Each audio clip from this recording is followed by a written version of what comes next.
दोस्तों, मैं मुकेश कुमार अपने यूट्यूब चैनल में आपका स्वागत करता हूं। दोस्तों, भारत सरकार द्वारा यूपीएस के बारे में एक लेटर एडवाइजरी जारी करते हुए सारे डॉट को एक ही जगह एक क्वेश्चन के तौर पे पेश किया गया है। उसको आज हम डिटेल में पढ़ेंगे और समझेंगे कि क्या चीज़ है, और ये सारे डॉट आज आपको एक ही वीडियो में क्लियर हो जाएगा। आप इसमें लास्ट तक बने रहिए। आप इसके बाद आपको कोई भी डॉट यूपीएस को लेकर यानी यूनिफाइड पेंशन स्कीम को लेकर नहीं रहेगी। तो सबसे पहले क्वेश्चन है, what is unified pension scheme. Unified pension scheme, एक नंबर में यूनिफाइड पेंशन स्कीम क्या है। तो ये यूपीएस का यहाँ पर लिखा हुआ है कि the unified pension scheme UPS is introduced by the central government as an option under the national pension scheme for the national government employ. मतलब कहने का मतलब है कि यूपीएस को केंद्र सरकार द्वारा 1 अप्रैल 2025 से केंद्र सरकार के कर्मचारी के लिए एनपीएस के तहत एक विकल्प के रूप में पेश किया गया। इसको निर्धारित शर्तों पर सुनिश्चित भुगतान यानी कि जरूरी सुनिश्चित राशि के रूप में दिया जाएगा।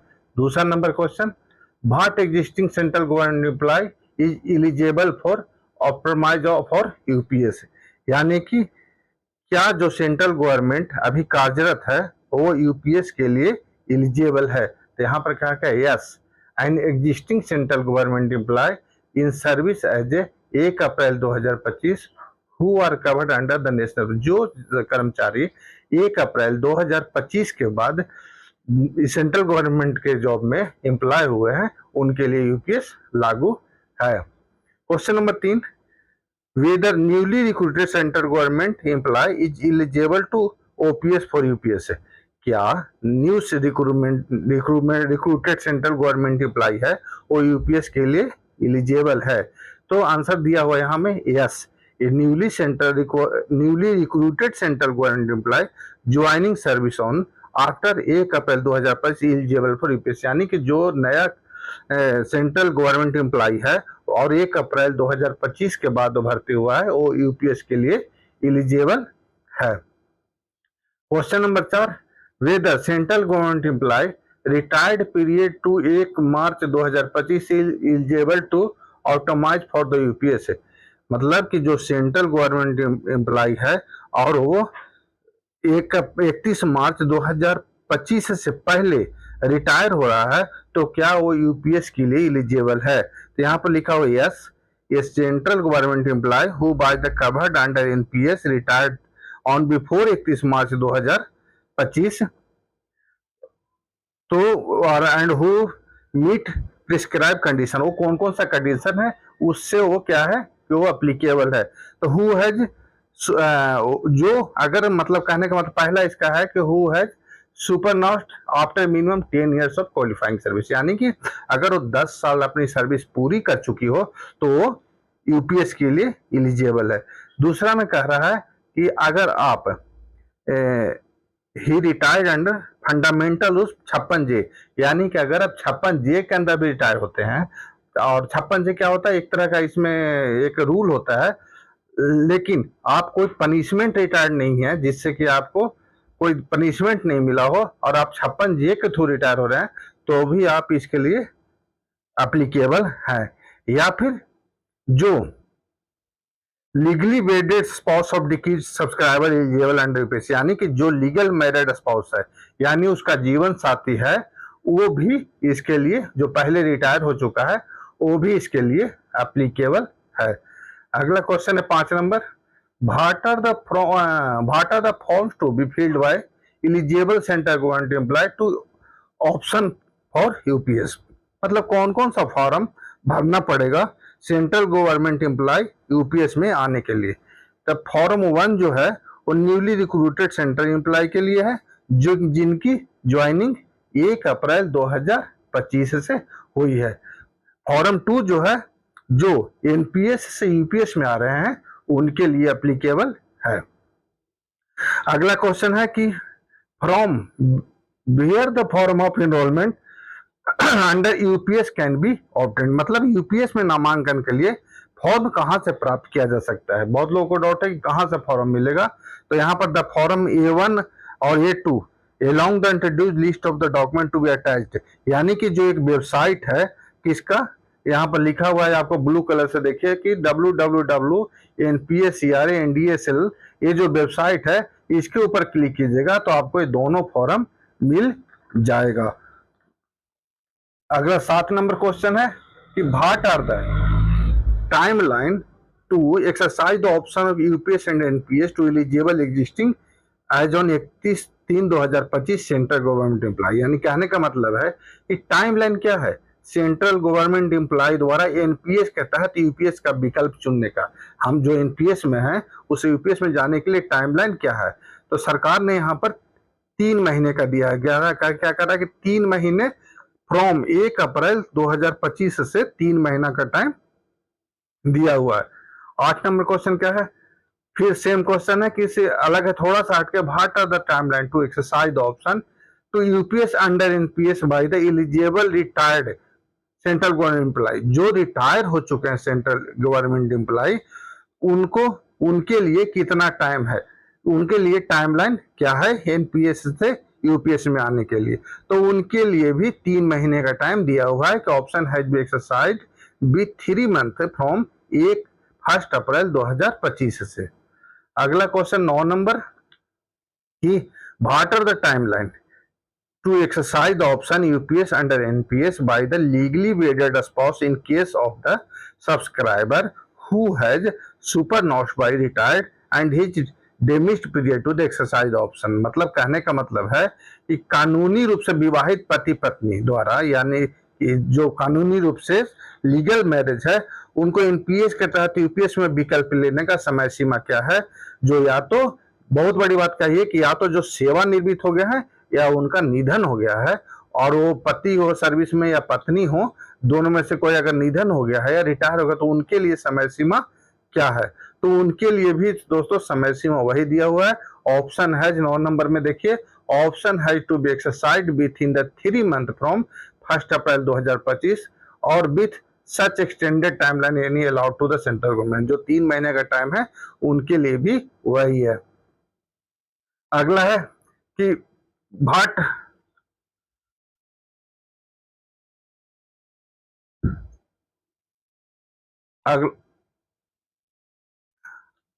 अगला है कि what are the timeline to exercise the option of UPS under NPS by new recruited to the central government service joining on after 1 अप्रैल 2025। कहने का मतलब है कि ऑप्शन है जो एक्सरसाइज मतलब 30 दिन का क्वेश्चन कर रहा है कि what are the timeline exercise option UPS से एनपीएस में जाने के लिए न्यूली जो रिक्रूट हुए सेंट्रल गवर्नमेंट एम्प्लॉय उनके लिए क्या टाइम है, तो उनके लिए टाइम है दोस्तों 30 दिन का। जब से वो ज्वाइन कर रहे हैं वो तब से उनका 30 दिन का टाइम है। 11 number question, can the option of UPS to change subsequently, क्या यूपीएस का विकल्प बाद में बदला जा सकता है, तो यहाँ पर लिखा हुआ है साफ साफ सरकार ने लिखा बताया है कि no once exercise the option choose UPS is a final and irrevocable. यानी कि अगर एक बार आपने चुन लिया तो वो आपका अंतिम और लास्ट विकल्प होगा, इसके बाद आप बदल नहीं सकते हैं। 12 नंबर क्वेश्चन क्या कर रहा है, what happened if the employ fail to option to UPS within the specific time period.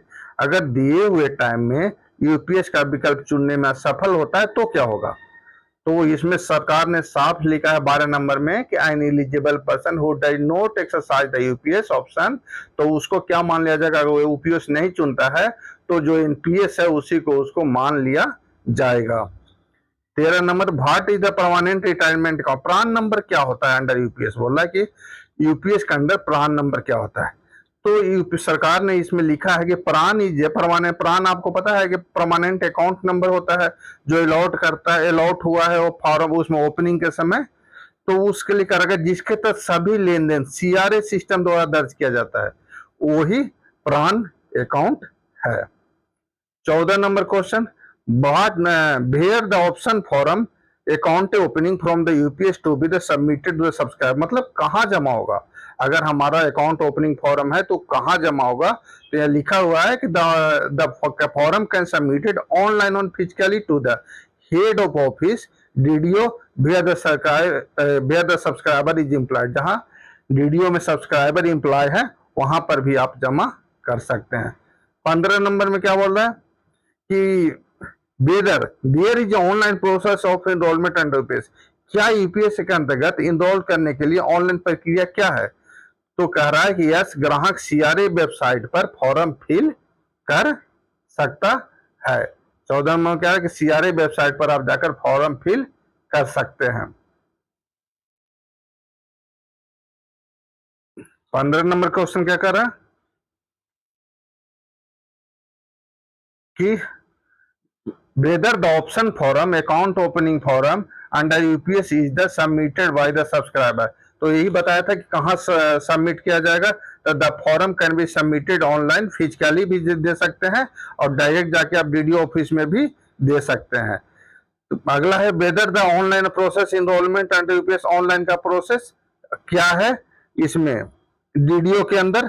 तो क्या लिखा हुआ है, yes, subscriber can be submitted requested to enrollment online filling required from the through the CRA website, CRA website में आप जाके online form filling कर सकते हैं। उसके बाद once in submitted and get goes to DDA and then PO for verification, DDA के पास जाएगा और लास्ट में किसके पास जाएगा, वेरिफिकेशन के लिए पीएओ के पास जाएगा। 17 नंबर में what are the details to be filled by the nodal officer के द्वारा अकाउंट ओपनिंग फॉर्म में क्या क्या फिल किया जाता है। तो क्या क्या डेट ऑफ ज्वाइनिंग किया जाता है, डेट ऑफ रिटायरमेंट, उसके बाद दूसरे नंबर पर डेट ऑफ सुपरनेशन बोला, डेट ऑफ रिटायरमेंट उसको बोलते हैं, date of commencement of qualifying service आपका कब हो रहा है, एम्प्लॉयमेंट कोड जो है, बेसिक पे फिल किया जाता है, पे स्केल आप कौन से के अंदर है, उसका नेम ऑफ द ऑफिस किसके अंदर है, डिपार्टमेंट आपका क्या है, मिनिस्ट्री के अंदर क्या आते हैं, डीडीओ रजिस्ट्रेशन नंबर आपका क्या है और पीओ सीआरडीओ का नंबर आपका क्या है। अगला क्वेश्चन है what is the qualifying service under UPS, UPS के अंतर्गत क्वालिफाइंग सर्विस क्या है।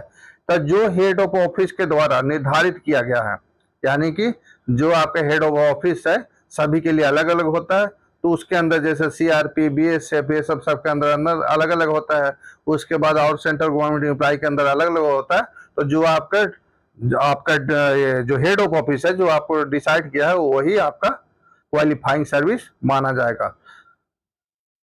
अगला क्वेश्चन कह रहा है कि where the form are the submitted process by the nodal officers, तो कह रहा है कि कहाँ सबमिटेड किया जाएगा। तो लिखा हुआ through the online system of the CRA के द्वारा ऑनलाइन सबमिटेड किया जाएगा। अगला question how the subscriber can obtain the status his her application, वो अपना स्टेटस एप्लीकेशन का कैसे चेक कर सकता है, अपना आवेदन कैसे चेक कर सकता है। तो एक यहाँ पर लिखा हुआ है देखिएगा कि CRA website application form CRA the respectively nodal officer, जो सीआरए की वेबसाइट है वो नोडल ऑफिस के थ्रू अपना चेक कर सकता है। अगला है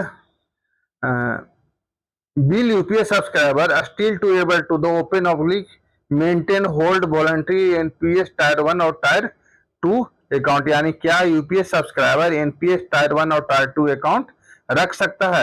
तो यहाँ पर साफ साफ लिखा हुआ है कि यस रख सकता है। एनपीएस अलग चीज हो गया और यूपीएस अलग है। एनपीएस में क्या है कि एनपीएस सभी सीनियर सिटीजन के लिए जो टायर 1 है और 2 है वो सीनियर सिटीजन, यानी सीनियर सिटीजन बोल रहा हूँ, सभी सिटीजन जो इंडियन के सिटीजन है उनके लिए भी ये नियम था और उसके अलावा भी आप यूपीएस कर सकते हैं। अगला क्वेश्चन है how much the monthly contribution under UPS, मतलब यूपीएस के अंदर आपका मंथली कंट्रीब्यूशन क्या होगा। तो the monthly contribution of employee will be the 10% of the basic pay, जो बोला गया है, और along with the matching contribution by employer और to be the credit to each employee from through the concern nodal officer, यानी nodal officer के पास आपने आपका 10% बेसिक पे प्लस में डीए दोनों को जोड़ के जो 10% अमाउंट बनता है उसको जमा किया जाता है। और the estimated 8.5% contribution toward pool crops shell be the paid by the central government और एग्रीगेट बेसिस, और 8.5% क्या किया जाता है सरकार के द्वारा इसमें पे किया जाएगा। What will happen to my existing crops to the migration from NPA to UPS, क्या कर रहा है कि एनपीएस से यूपीएस में माइग्रेशन पर जो एनपीएस का अमाउंट जमा है उसका क्या होगा, उस पैसे का क्या होगा। तो ऑन यहाँ पर लिखा हुआ है साफ साफ कि प्रान नंबर, यहाँ पर लिखा हुआ है कि on migration from NPS to UPS the corpus to the subscriber will get transfer to PRAN tag to UPS, यानी कि प्रान नंबर से यूपीएस से ट्रांसफर अपने आप हो जाएगा। अगला क्वेश्चन क्या है कि ऑन माइग्रेशन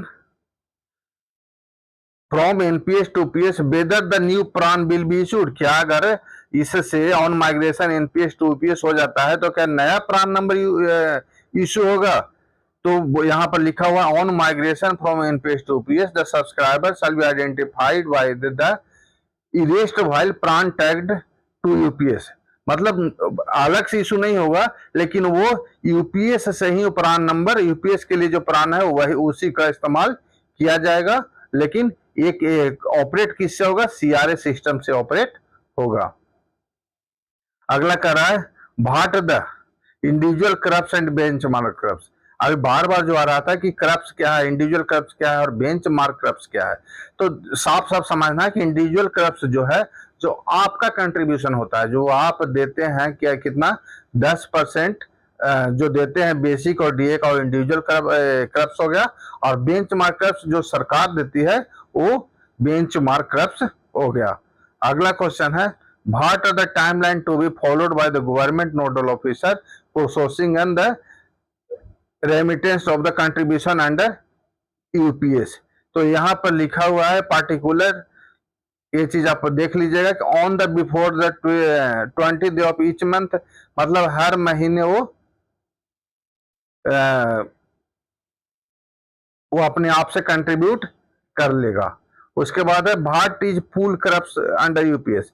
पूल क्रप्स क्या है यूपीएस के अंदर, तो बोला है the government contribute the estimated 8.5% toward the pool corpus based on the aggregate employee data.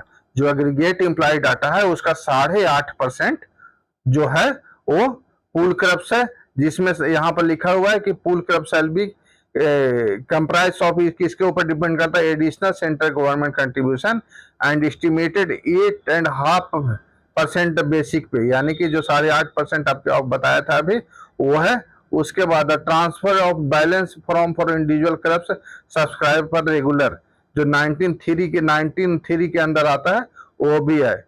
अगला how the pool corpus manage, pool corpus manage कैसे होता है, the pool corpus shall be the allocated such pension fund to determine by the central government who shall invest the fund of the according with the investment pattern related except there they approved by the central government। ये जो pool crops है ये जो है जो central government है उनके pension fund के ऊपर होता है। अगला है कि कैन एन एम्प्लॉय, क्या can an employ select the pension fund and investment pattern under UPS, मतलब क्या बोल रहा है कि क्या कोई एम्प्लॉय एक साथ पेंशन फंड और इन्वेस्टमेंट पैटर्न चुन सकता है। तो यहाँ पर लिखा हुआ yes, employ can choose from registered pension fund and investment pattern including default pattern defined by PFRDA, यानी कि कह रहा है कि जो पीएफआरडीए के आधार पर है उसके बेस पे वो चुन सकता है। अगला क्वेश्चन है what happen if an employee does not choose the pension fund, अगर यदि कोई कर्मचारी पेंशन फंड को चूज ही नहीं करता है कि मैं कोई भी चूज नहीं करूंगा, तो सरकार क्या मान लेगी, उसे डिफॉल्ट मान लेगी कि जो आपने पहले एनपीएस रखा है वही आपका पेंशन फंड होगा। अगला क्वेश्चन क्या है कि what are the option to the investment choose the individual corpus other the default pattern, क्या आपका ये है। तो ये कह रहा है कि इसे यहाँ पर लिखा हुआ है कि 31 नंबर में देखिए option to invest 100% to the fund government securities, ये जो है इसका श्योरता है, मतलब 100% है कि आपका पैसा कहीं नहीं जाएगा। दूसरा option of any one the following life cycle based scheme, ये लाइफ साइकिल बेस्ड स्कीम है जो कि बहुत अच्छी स्कीम है। अगला क्वेश्चन कि how many time what are the sorry 32 number, how many times the choose the pension fund investment choice can be exercise in the financial year. तो बोल रहा कितने बार आप चूज कर सकते हैं, तो बोल रहा है UPS subscriber shall have the option change कितना बार कर सकते हैं, the choice of pension fund once in a financial year, साल में एक ही बार आप चूज कर सकते हैं, और investment choice twice in financial year, और फाइनेंशियल ईयर में इन्वेस्टमेंट जो फंड है वो 2 बार आप वित्तीय वर्ष में 2 बार चूज कर सकते हैं। अगला क्वेश्चन है how benchmark corrupts is calculated, benchmark corrupts कैसे कैलकुलेट होता है। तो यहाँ पर इसका एक फॉर्मूला बनाया हुआ जो कि आगे मैं बता दूंगा कि बेंचमार्क करप्स कैसे कैलकुलेट होता है, एनएबी के ऊपर डिपेंड करता है। अगला will the subscriber be informed of corpus value up to dated, क्या सब्सक्राइबर को उसको अप टू डेट के लिए अप टू डेट होता रहेगा, जो उसको सब्सक्राइबर को पता चलेगा। तो यह CRA will be provided detail individual corrupts benchmark corrupts प्रान अकाउंट स्टेटमेंट के थ्रू उसको सारा चीज उसका पता चलता रहेगा। अगला क्वेश्चन है कि how how is the sure payment calculate, UPS के अंदर कैसे पेमेंट कैलकुलेट होता है। तो लिखा हुआ the rate of full assured payment will be the 50% of 12 month average basic पे, यानी कि पहले भी आपको बता दिया, मोटा मोटा बता दिया था कि जो 12 महीने का आपका बेसिक 12 महीने का पेमेंट है उसको क्या करेगा कि इसे 12 महीने का टोटल पैसा कैलकुलेट करेगा और डिवाइड बाय 12 करेगा, और उसको आपको जितना उसका 50% बनेगा उसके ऊपर डीए लगा के वो आपका पेंशन बन जाएगा। ये कब का है, जब आप 25 साल सर्विस क्वालिफाइंग कंप्लीट कर लेते हैं। अगर मिनिमम गारंटेड पेमेंट के थ्रू अगर आते हैं आप 10 साल तक के आते हैं तो उसमें 10,000 रुपए का आपका प्रावधान ही है। अगर बीच में आप VRS लेते हैं, अगला है कि अगर आप बीच में VRS लेते हैं तो आपको इसमें क्या है कि जो आपका बनेगा, तो जो रेशियो बनाया हुआ है उसका देखिए, एश्योर्ड पेमेंट का लिखा हुआ half of P into Q by 300, P क्या दिया हुआ है, एवरेज और बेसिक पे फॉर लास्ट 12 मंथ का उसको पी दिया हुआ है, और क्यू क्या दिया, number of qualifying service month, यानी कितना मंथ आपने किया है, और ये दोनों को क्या कर देगा, मल्टीप्लाई कर देगा। अगला है अगर लेस देन 120 मंथ से कम है तो क्या होगा, UPS benefit do not apply, अगर 120 महीना से कम है तो आपको यूपीएस का बेनिफिट अप्लीकेबल नहीं होगा। अब मोर देन 300 मंथ है तो क्या होगा, Q is the cap down 300 month, जहां पर क्यू लिखा हुआ है वहां पर 300 मंथ से वो डिवाइड हो जाएगा। When will the pay out common sense case of the voluntary retirement, कैसे है कि वॉलंटरी रिटायरमेंट लेते हैं तो हमारे को पैसा कम मिलेगा, in case of voluntary retirement after a minimum 25 years of qualifying service, लिखा हुआ है कि जब तक 25 साल सर्विस होगा उसके बाद assured payment will be commence from the date on बीथ द एम्प्लॉय, जिस दिन से आप भर्ती हुए हैं उससे 25 साल आपको जोड़ा जाएगा और उसके बाद आपको पे किया जाएगा। What is the amount to the minimum guaranteed payment under, वही मिनिमम पैसा कितना लिखा हुआ है कि 10 साल की सर्विस आप कर लिए हैं तो 10,000 रुपया अभी के हिसाब से 10,000 रुपया मिनिमम मिलेगा। अगला है will be assured payment under the UPS reduce to the case of reduction of qualifying service, कह रहा कि यदि बिल द एश्योर्ड क्या कह रहा है कि बिल द एश्योर्ड पे out under UPS reduce the case of reduction of the qualifying service, क्या आप यूपीएस के अंदर है और आप क्वालिफाइंग सर्विस आपका कम माना जाएगा, तो हाँ 10 वर्ष या उससे अधिक, किंतु 25 वर्ष से कम सेवा अवधि के मामले में अनुपातिक मतलब कि एक रेशियो में भुगतान किया जाएगा। 39 नंबर क्या कर रहा है कि under the condition shell be the assured पे आउट रिड्यूस, मतलब किस कंडीशन में पे आउट को रिड्यूस किया जा सकता है। तो individual corrupts less than the benchmark, जो बेंचमार्क है बनाया हुआ है अगर उससे कम होते हैं तो date of superannuation voluntary retirement under the fundamental rule 56J age may be the applicable. अभी बार बार दिमाग में आ रहा होगा 56J क्या होता है, तो दोस्तों 56G आपको बता दें, 56G एक तरह का एक प्रावधान है कि अगर आपको सरकार या आप अगर नौकरी में रहते हुए काम नहीं कर रहे हैं और सरकार को लग रहा है कि ये बंदा काम नहीं कर रहा है, तो आपको 56G एक प्रावधान है जिसके तहत आपको रिटायर कर दिया जाएगा। उसके बाद final withdrawal not existing 60% of the individual crops the obtained by the subscriber. अगला है 40 what is the admissible pay out.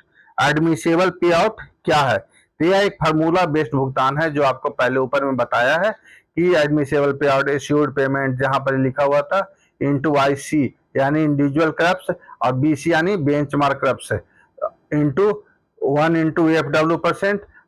इस तरह का है, आपको एक बोर्ड पर हम आपको बता देंगे, सारा चीज कैलकुलेट करके आप बता देंगे। एक वीडियो बनाएंगे जिसमें आपको हम सारा चीज आपको बोर्ड पर एक कैलकुलेट करके बता देंगे। अगला क्वेश्चन है व्हाट इज द फैमिली पे आउट ऑफ द यूपीएस। बहुत बड़ी बात है, फैमिली पेंशन क्या है यूपीएस के प्रावधान के, यूपीएस के अंदर पारिवारिक भुगतान क्या है। तो इसमें है कि अगर यानी कि जो अगर आपके हस्बैंड नौकरी कर रहे हो या आपकी वाइफ नौकरी कर रही थी और हस्बैंड को डेथ हो गया या हस्बैंड कर रहा था और हस्बैंड को डेथ हो गया तो वाइफ को पेंशन का, तो उसका क्या कि 60% जो है उसको उसका जो पेंशन का 60% उसको मिलेगा यूपीएस के अंदर जो, और 31 मार्च 2025 तक, और उससे पहले अगर रिटायर हो गए हो तो। अगला क्वेश्चन है कि यहाँ पर एक 43 नंबर में आ जाइए कि आपका what are the benefit available under UPS superannuation of retirement employee covered under national pension scheme on before 31 March 2025। मतलब ये क्या है उनको कि जो कर्मचारी यूपीएस के अंडर है रिटायरमेंट हो गए, जो कर्मचारी यूपीएस के अंडर है वो 31 मार्च 2025 तक उससे पहले रिटायर हो गए हैं, तो उनको क्या बेनिफिट मिलेगा। तो यहाँ पर लिखिए क्या क्या लिखा हुआ है। लमसम पेमेंट एक मुश्त भुगतान यानी मिलेगा। उसके बाद क्या है मंथली टॉप अप यानी कि हर महीने आपको पेंशन मिलेगा। अप्लायंस डियरनेस रिलीफ यानी DA भी मिलेगा। और उसके बाद GPF विथ इंटरेस्ट भी इसमें मिलेगा। 44 नंबर क्या बोल रहा है कि how the monthly top up amount is calculated by the employees already retired on the before 31 मार्च। वो कैसे कैलकुलेट करे कि जिसकी रिटायरमेंट 31 मार्च 2025 से पहले हो चुकी है। तो यहाँ पर लिखा हुआ such employment will receive monthly top up amount which will be the calculated as follow। Monthly top up equal to क्या है एडमिसेबल पे आउट जो आपका plus DA on admissible pay out minus representative immunity amount. उसको क्या कर देना है जो रिप्रेजेंटेटिव इम्यूनिटी अमाउंट है उसको माइनस कर देना है और ये दोनों पैसा आपको अभी से मिलने लगेगा। यानी व्हाट इज द आप पूछो कि रिप्रेजेंटेटिव इम्यूनिटी रेट क्या है यानी प्रति वार्षिक दर और राशि क्या है। तो ये एक यहाँ पर लिखा हुआ representative immunity rate is the period from the January 2014 से March 2025 are provided under the schedule PFRDA ने एक रेगुलेशन जारी किया था।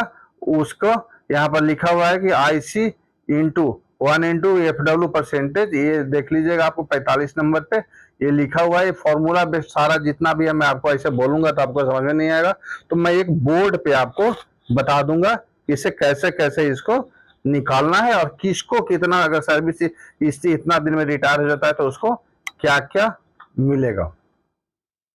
अगला एक टेबल बनाया हुआ है कि यूपीएस के तहत सुनिश्चित भुगतान करने के लिए क्या क्या करना होगा। किसे क्या लिखा हुआ है कि what is the benefit available when payable UPS subscribers.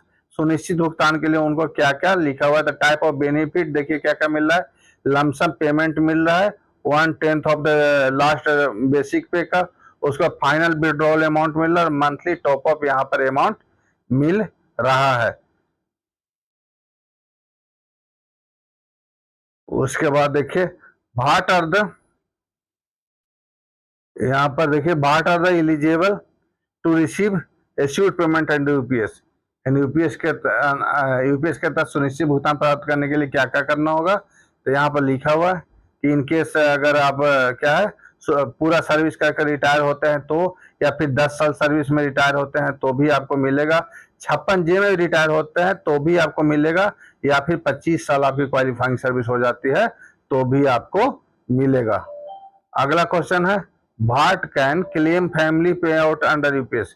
UPS के तहत परिवार को भुगतान की जिसका नाम सर्विस कैसे किया जाएगा। तो यहाँ पर साफ लिखा हुआ है कि only the legally wedded spouse, यानी कि जो जिनका नाम सर्विस रिकॉर्ड बुक में, कहने का मतलब है कि जिनका नाम सर्विस रिकॉर्ड बुक में है वही इस चीज के लिए एप्लीकेबल है, वही फैमिली पेंशन के हकदार हैं।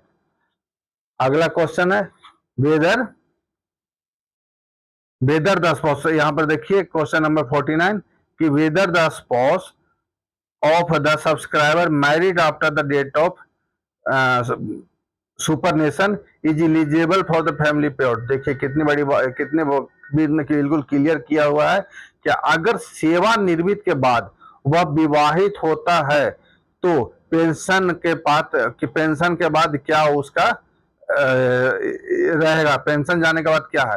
तो साफ लिखा हुआ है कि no only the legally wedded spouse, यानी कि जो आपका पहले शादी नौकरी के समय जो शादी हुआ था वही इसका अधिकारी है, अन्यथा दूसरे कोई अधिकारी नहीं है। आप बाकी घर में संपत्ति में उनको दे सकते हैं अधिकार, लेकिन नौकरी के रिटायर होने के बाद आपने शादी किया है तो उसके लिए पेंशन के लिए एप्लीकेबल नहीं है।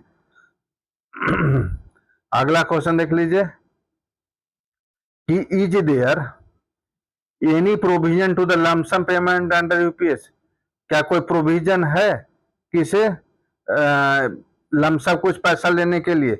तो यहाँ पर लिखा हुआ यस यस अंतिम प्राप्त मूल्य क्या क्या एनपीए प्लस डीए के 10वें हिस्से के बराबर एक मुश्त राशि आपको दिया जाएगा।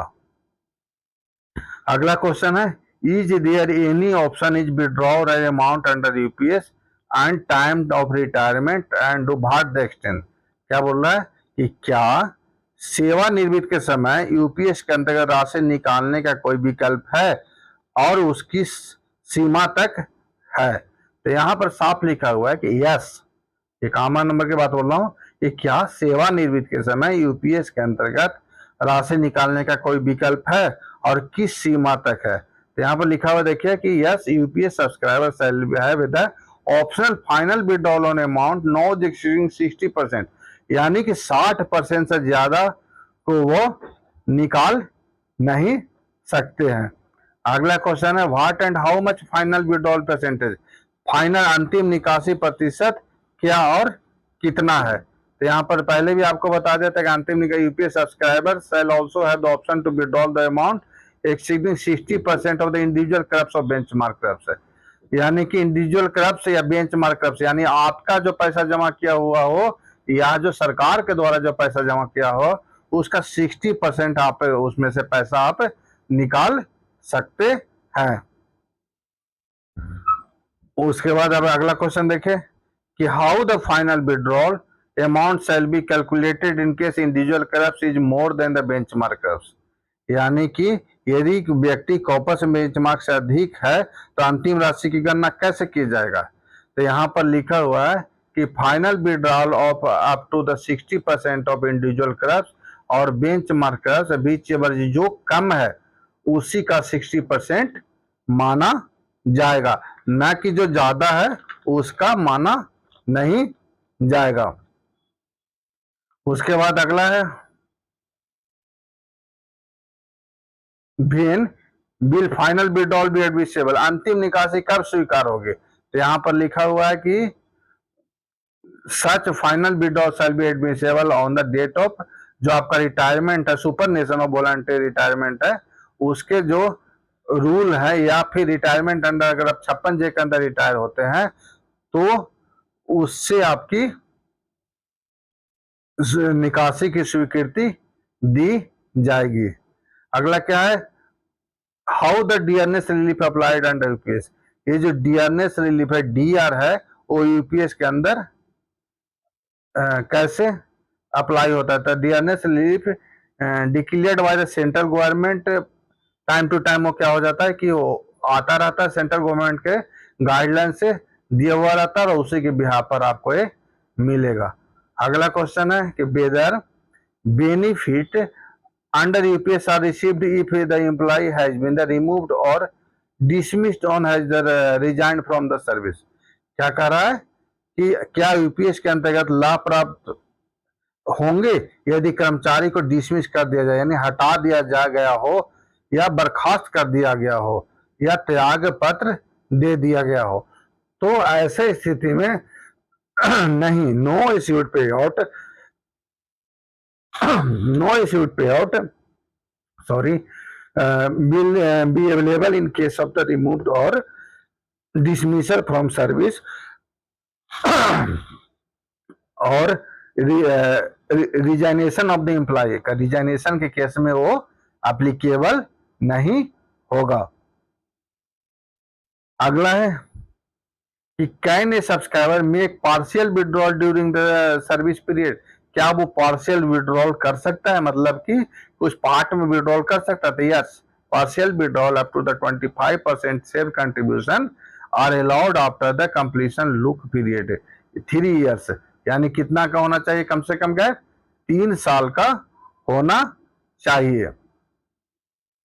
अगला क्वेश्चन है what purpose are allowed to the partial withdrawal under UPS. देखिए यहाँ पर ये भी पर्पज भी दिया हुआ है कि कौन कौन सा कारण से आप पैसा निकाल सकते हैं। तो हायर एजुकेशन ऑफ चिल्ड्रन के लिए, बच्चों की उच्च शिक्षा के लिए आप निकाल सकते हैं। मैरिज ऑफ चिल्ड्रन, बच्चों की शादी के लिए निकाल सकते हैं। Purchase oblique construction of the residential house, अगर घर का जमीन खरीदने के लिए या फिर बनाने के लिए भी आप पैसा निकाल सकते हैं। मेडिकल इमरजेंसी हो तो भी निकाल सकते हैं। डिसेबिलिटी रिलेटेड एक्सपेंसेस हो तो भी निकाल सकते हैं, या फिर इन बच्चों को पढ़ा रहे हैं, स्किल डेवलपमेंट का कोई काम कर रहे हैं तो उसके लिए भी आप पैसा निकाल सकते हैं। अगला, how many times can partial withdrawal to be the made under UPS. बोल रहा है कितना बार आप पैसा निकाल सकते हैं? तो maximum 3 time including withdrawal under the NPS before option the UPS. यानी कि एनपीएस में अगर विड्रॉल कर लिए हैं और फिर भी निकालना चाह रहे हैं तो 3 बार ही टोटल है। या तो एनपीएस में निकाल रहे हैं तो वो भी इंक्लूड है, या अगर आप नहीं निकाले हैं तो एनपीएस और यूपीएस को मिलाकर 3 बार ही आप पैसा निकाल सकते हैं। तो दोस्तों कोशिश मेरी रही आप लोग को कंप्लीट समझाने का, बाकी आगे उस तरह का नहीं है कि कुछ खास जो समझाया जाए, बार बार रिपीट ही क्वेश्चन हो रहा है। तो यहाँ तक कि आपको कोई भी डाउट, मेरे हिसाब से सारे डाउट आपको यूपीएस के रिलेटेड आपको क्लियर हो गए होंगे, और आशा करता हूं कि आपको अच्छा लगा।